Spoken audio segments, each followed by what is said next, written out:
बिस्मिल्लाहिर्रहमानिर्रहीम students, exercise 1.1 complete हो चुका है और आज हम पढ़ेंगे प्रॉपर्टीज़ ऑफ कॉम्प्लेक्स नंबर। अगर आपने एक्सरसाइज 1.1 की जितने भी लेक्चर्स हैं आपने नहीं देखे तो सबसे पहले आप उसको देख लें।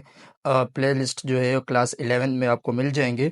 सो देन बेटा स्टूडेंट्स, आज हम पढ़ेंगे प्रॉपर्टीज़ ऑफ कॉम्प्लेक्स नंबर।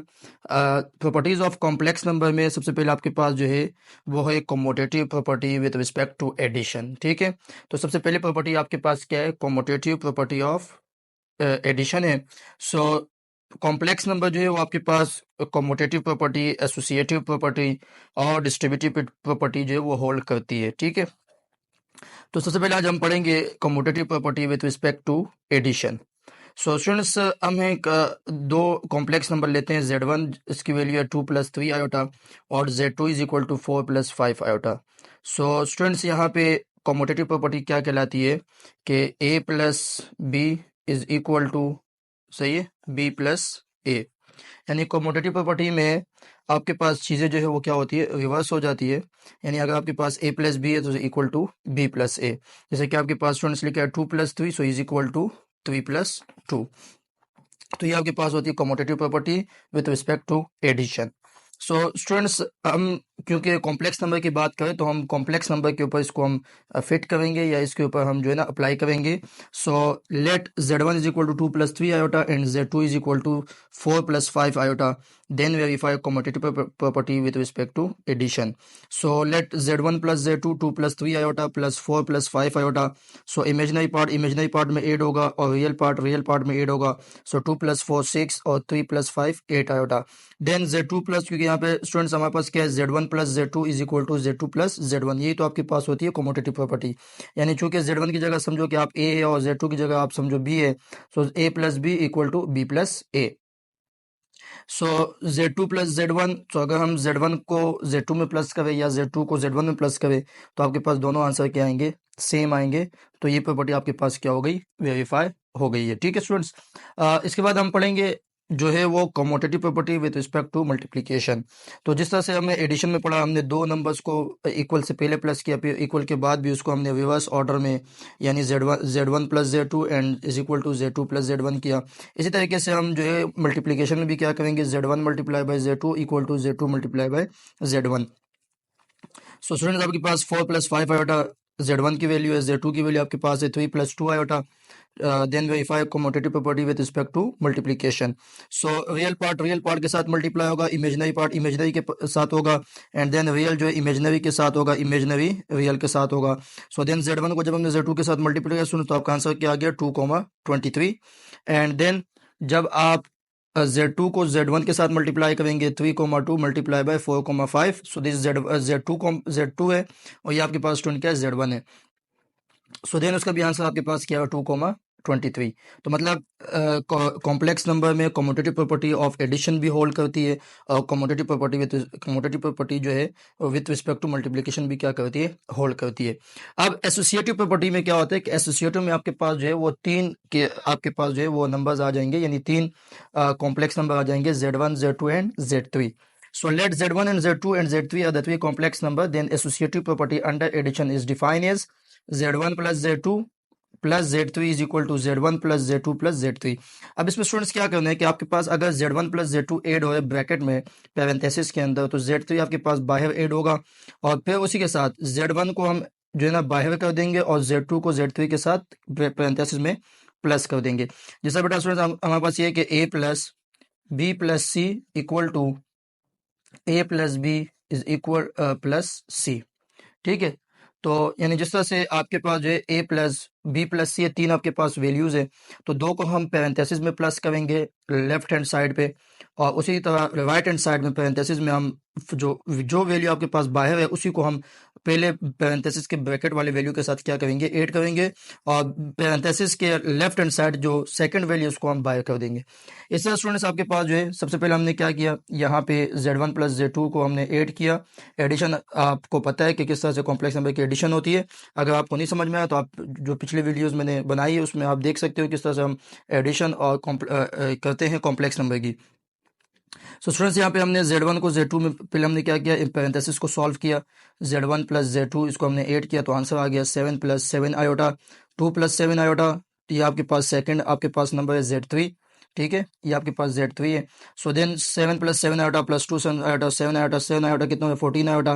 तो ये आपके पास स्टूडेंट्स आंसर किसका आ गया, Z1 plus Z2 plus Z3 का। अब हम क्या करेंगे, Z1 आपके पास बाहर हो जाएगा और Z3 को Z2 को पैरेंथेसिस में ऐड कर देंगे। So then students Z1 plus Z2 plus Z3, सबसे पहले हम इसको सॉल्व करेंगे, Z2 प्लस Z3 को, तो 3 plus 2 iota plus 2 plus 7 iota. So इसका आंसर आपके पास क्या आ गया, ये आपके पास आंसर आ गया 5 प्लस 9 आयोटा। सो उसको हम ऐड करेंगे 4 प्लस 5 आयोटा में, जब इसको हम ऐड करें तो आंसर आपके पास कितना आ जाएगा 9 प्लस 14 आयोटा। सो समझो आपके पास जो एसोसिएटिव प्रॉपर्टी भी जो है वो भी होल्ड करती है with respect to addition on complex number के ऊपर। इस तरह स्टूडेंट्स आपके पास associative property with respect to multiplication भी है। तो जिस तरह से आपने यहाँ पे ऐड किया है इसी जगह पे आपके पास क्या आ जाएगा, मल्टीप्लाई आ जाएगा। बस सिंपल आपके पास जो है ना, जहाँ पे एडिशन है यानी प्लस का साइन है वहाँ पे आपके पास क्या आ जाएगा, मल्टीप्लाई आ जाएगा। So then Z1 multiply by Z2 and Z3 बाहर है तो Z1 को हम बाहर कर देंगे और Z2 Z3 को पैरेंथेसिस में मल्टीप्लाई कर देंगे। तो तरीका आपके पास वही होगा। आपके पास बेटा हम Z1 को Z2 के साथ पहले मल्टीप्लाई करेंगे, मल्टीप्लिकेशन प्रोसेस आपको बखूबी याद होगा, और देन उसका आंसर आ गया -7 प्लस 22 आयोटा। और इस तरह से स्टूडेंट्स आपके पास ये Z3 की वैल्यू है, फिर इन दोनों को हम मल्टीप्लाई करेंगे तो रिजल्ट में आपके पास आंसर क्या आ जाएगा, -29 plus 15 iota. And then student जब हम Z1 को पहले हम Z2 और Z3 को पैरेंथेसिस में मल्टीप्लाई, क्योंकि आपके पास लेफ्ट हैंड साइड हो गया, ये आपके पास क्या है, राइट हैंड साइड है। सो देन स्टूडेंट्स सबसे पहले हम क्या करेंगे, Z2 को Z3 के साथ मल्टीप्लाई करेंगे, मल्टीप्लिकेशन का आंसर आपके पास क्या आ चुका है, -1 प्लस 9 आयोटा। वो मल्टीप्लाई होगा किसके साथ, 2 प्लस 3 आयोटा से।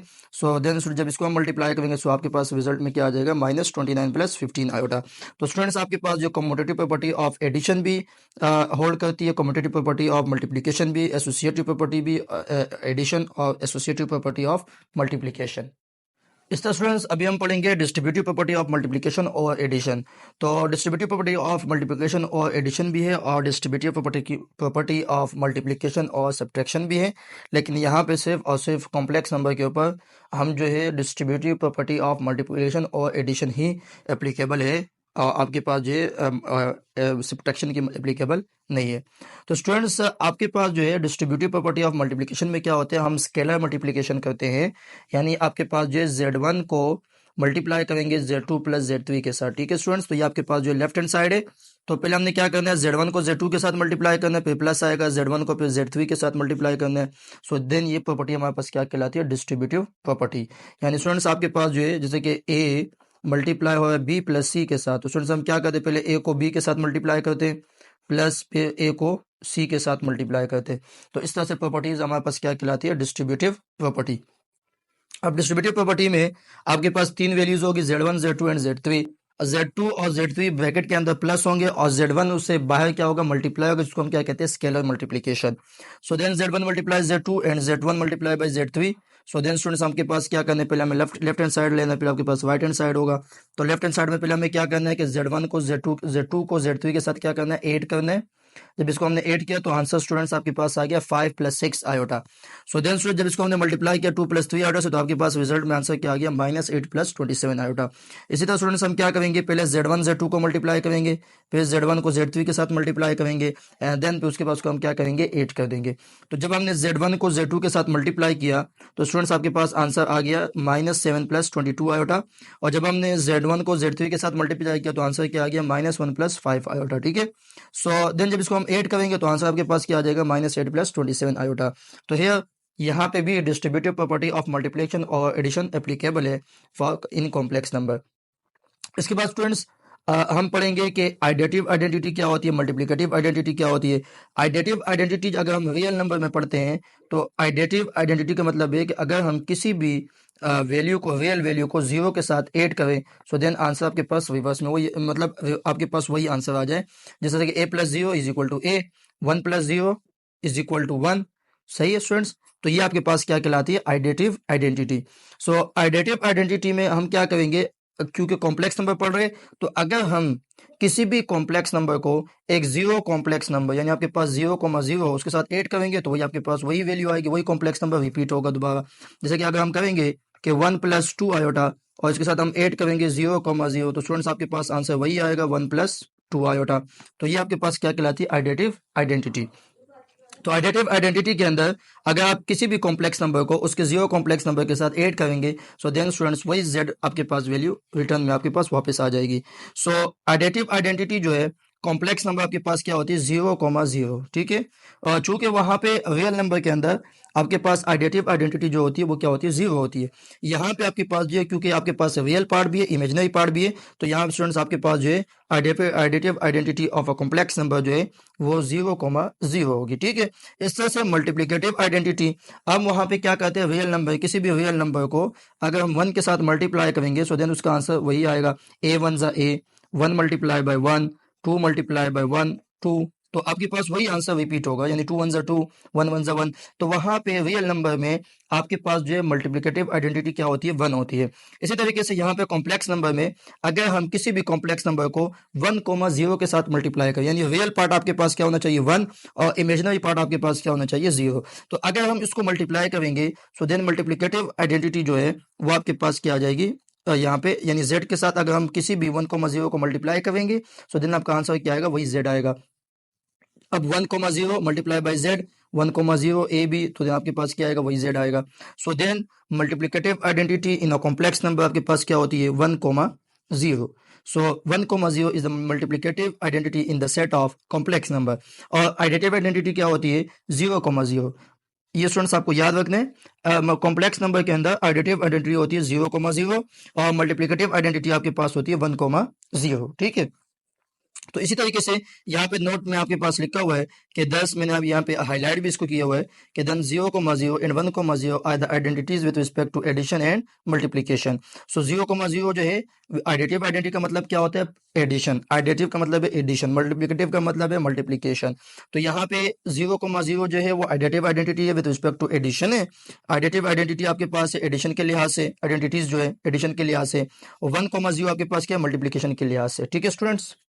सो स्टूडेंट्स के बाद हम पढ़ेंगे आइडेटिव इनवर्स, यानी इनवर्स। ये तो हमारे पास आइडेंटिटीज हो गई, और आपके पास प्रॉपर्टीज में हमने पढ़ा, कॉम्यूटेटिव प्रॉपर्टी पढ़ा with respect to addition multiplication, associative property पढ़ा, addition with respect to multiplication, distributive property जो है सिर्फ और सिर्फ यहाँ पे किसमें, एडिशन पे है। उसके बाद हमने आइडेंटिटीज पढ़ी, आइडेंटिटीज में आपके पास आइडेटिव आइडेंटिटी और मल्टीप्लिकेटिव आइडेंटिटी। इसके बाद आपके पास है additive inverse of a complex number. तो स्टूडेंट्स, इनवर्स आपके पास अगर रियल नंबर में हम देखें तो उसका अपोजिट साइन होना चाहिए, जैसे कि a plus minus a is equal to 0, तो उसका आंसर क्या आना चाहिए, 0 आना चाहिए। इसी तरह कॉम्प्लेक्स नंबर के अंदर अगर हमें आइडेटिव इनवर्स चाहिए, तो मतलब हमें क्या करना है, आइडेटिव इनवर्स में हमें उस वैल्यू को अपोजिट लेना है। मिसाल के तौर पर देन सी डी है, तो इसका आपके पास जो है आइडेटिव इनवर्स आपके पास क्या होगा, माइनस सी माइनस डी। यहाँ पे आपके पास जो है ए प्लस आयोटा बी है, तो इसका आइडेटिव इनवर्स आपके पास क्या होगा, माइनस ए माइनस आयोटा बी। तो स्टूडेंट्स आपके पास जो है वो 1+2 आयोटा है, जेड आपके पास एक गिवन है, ठीक है, 1+2 आयोटा है। अगर इसका हमें आइडेटिव इनवर्स चाहिए, तो ये उसका आइडेटिव इनवर्स होगा 1 - 1 - 2 आयोटा, ताकि कैंसिल आउट होके आंसर आपके पास क्या आ जाए, 0 आ जाए। तो आइडेटिव इनवर्स में मस्ट भी आपके पास रिजल्ट आपके पास क्या आना चाहिए, 0 आना चाहिए। सो additive inverse of a complex number. So a complex number CD is called the additive inverse of the complex number of AB if A plus B is equal to C plus D 0,0. तो किसी भी note में आपके पास क्या है कि आइडेटिव inverse जो आपके पास कॉम्प्लेक्स नंबर है, 0 कॉम्प्लेक्स नंबर है, देखिए 0,0, तो उसका 0,0 ही होगा। और यहाँ पे मैंने हाईलाइट भी किया हुआ है, आइडेटिव इनवर्स ऑफ ए भी आपके पास क्या होगा, -a - b। ये आपको याद रखना है कि आइडेटिव इनवर्स में आपके पास साइन क्या होते हैं, अपोजिट होते हैं, चाहे वो आपके पास रियल नंबर है, चाहे उसके आपके पास कॉम्प्लेक्स नंबर है। तो रियल नंबर में तो एक ही वैल्यू होगी, चाहे वो अगर माइनस ए है तो हमारे पास क्या होगा, +a होगा। तो इस तरह कॉम्प्लेक्स नंबर में आपके पास दो वैल्यूज होती है, ऑर्डर पेयर की शक्ल में भी हो सकती है। तो देन उसमें हमें क्या करना है, एक आपके पास रियल पार्ट और दूसरा आपके पास क्या इमेजिनरी पार्ट है। सो देन आपके पास दोनों इमेजिनरी भी और रियल भी दोनों आपके पास क्या होना चाहिए, नेगेटिव होना चाहिए, अगर हमें आइडेटिव इनवर्स उसका फाइंड करना है। जैसा कि आपके पास ए बी है, तो ए बी का आइडेटिव इनवर्स क्या होगा, -a - b। तो स्टूडेंट्स ये सारी चीजें आपके पास जो है ज्यादातर एमसीक्यूज में आपसे पूछी जाती है कि उसका आइडेटिव इनवर्स क्या है, उसका आइडेटिव आइडेंटिटी क्या है, मल्टीप्लिकेटिव आइडेंटिटी क्या है। और ये बाज का जो आपके पास टेस्ट होते हैं, इंट्रेंस एग्जाम्स होते हैं, उसके अंदर भी पूछी जाती है, जैसे कि आपके जो है वो टेस्ट होते हैं यूनिवर्सिटीज़ के हो, कॉलेजेस के हो, तो उसमें भी आपसे पूछे जाते हैं कि एडिटिव आइडेंटिटी क्या होती है, multiplicative identity of a complex number भी पूछी जा सकती है, और आपसे जो है वो रियल नंबर की भी पूछी जा सकती है। ज़रूरी नहीं है कि आपके पास जो है वो सिर्फ कॉम्प्लेक्स नंबर की पूछी जाए, आपसे रियल की भी पूछी जा सकती है। तो स्टूडेंट्स यहाँ पे चूंकि हम कॉम्प्लेक्स नंबर पढ़ रहे हैं, so additive inverse of a complex number, अगर हम ए बी है तो उसका आइडेटिव इनवर्स क्या होगा, माइनस ए माइनस बी। इसी तरीके से मल्टीप्लिकेटिव इनवर्स भी होता है। अब स्टूडेंट्स हमारे पास मल्टीप्लिकेटिव इनवर्स जो है, अगर हम रियल की बात करें तो हम वहां पे हमारे पास क्या होता है, अगर ए है तो उसका रेसिप्रोकल आपके पास होता है, उसका मल्टीप्लिकेटिव इनवर्स, जैसे कि ए मल्टीप्लाई बाय 1/a, उसका आंसर क्या आना चाहिए, 1। ठीक है, ये रियल की बात कर रहा हूं। इसी तरह स्टूडेंट्स यहाँ पे multiplicative inverse of a complex number जो है वो आपके पास, the multiplicative inverse of a non zero complex number z is denoted by z minus 1/z। अगर आपके पास z है तो उसका मल्टीप्लिकेटिव इनवर्स क्या होगा, 1/z होगा, ताकि आंसर आपके पास क्या आ जाए, 1 आ जाए। तो स्टूडेंट्स यहाँ पे हम जो है दो आपके पास कॉम्प्लेक्स नंबर है z इनवर्स, ठीक है, क्योंकि अगर हम जैसे कि आपके पास ए है, अगर रियल नंबर की बात करें तो ए है, तो इसको मल्टीप्लाई किसके साथ करेंगे, ए इनवर्स के साथ, तो उसका आंसर क्या आना चाहिए, 1। तो यहाँ पे भी स्टूडेंट्स हम क्या करेंगे, जब हम z को z इनवर्स, तो z क्या है, ये आपके पास जैसे कि कॉम्प्लेक्स नंबर है तो उसका मल्टीप्लिकेटिव इनवर्स क्या होगा, 1/z। देन जब उसको हम मल्टीप्लाई करेंगे तो स्टूडेंट्स आपके पास आंसर क्या आना चाहिए, 1,0। तो जिसमें आपके पास रियल पार्ट आ जाए और इमेजिनरी पार्ट 0 आ जाए, तो ये आपके पास कहलाता है मल्टीप्लिकेटिव इनवर्स। तो स्टूडेंट्स यहाँ पे इसको हम यू भी सॉल्व कर सकते हैं, 1/z, इसको जैसे कंजुगेट मेथड से सॉल्व किया गया है। So hence the multiplicative inverse of a complex number A B.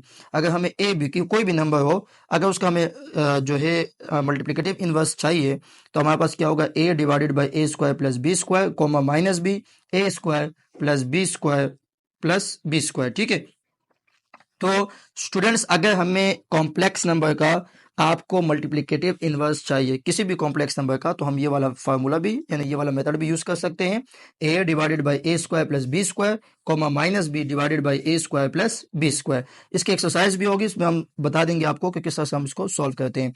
So if not करने की बात यहाँ पे ये कि if z not equal to 0,0, so then z inverse is equal to.